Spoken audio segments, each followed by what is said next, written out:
Vous étiez en déplacement dans le cadre du groupe ELDD à Mayotte. Que retenez-vous de votre passage dans ce département français d'outre-mer?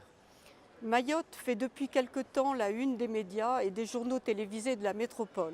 Insécurité chronique, climat social très tendu et immigration absolument incontrôlée. Il fallait que j'aille voir la situation de mes propres yeux et le voyage n'a pas été inutile, loin de là. Cette île, pourtant département français, souffre d'une terrible pauvreté particulièrement visible, omniprésente, qui nous saute aux yeux à chaque coin de rue.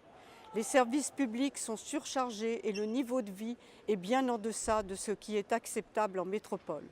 En tant qu'élue française, j'ai honte de voir nos compatriotes de Mayotte être abandonnés dans des conditions que l'on croirait réservées aux pays du tiers-monde. Cette situation déjà intolérable s'aggrave de jour en jour du fait d'une insécurité galopante. Cette insécurité est liée à une immigration incontrôlée en provenance d'Afrique et des Comores qui submerge l'île, incapable de contenir seule cette pression migratoire.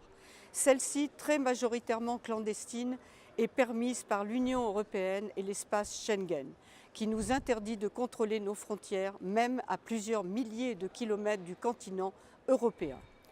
Partout où j'allais, les habitants de l'île me parlaient de leurs inquiétudes quotidiennes et surtout de leurs attentes très fortes d'un retour de l'État à Mayotte, de sa protection et de ses services publics. Or, on le voit aujourd'hui, le gouvernement français, sous la tutelle de Bruxelles et de Schengen, qui ne jure que par la libéralisation des services publics et l'ouverture totale des frontières, est incapable de leur offrir ce qu'ils demandent. La France doit absolument rétablir l'ordre sur cette île et lui permettre de se développer bien davantage qu'aujourd'hui. La pauvreté n'y est pas une fatalité. Mayotte est une île magnifique et ses habitants sont fiers d'être français. Nos outre-mer sont une richesse car ils sont la France. Ne l'oublions pas.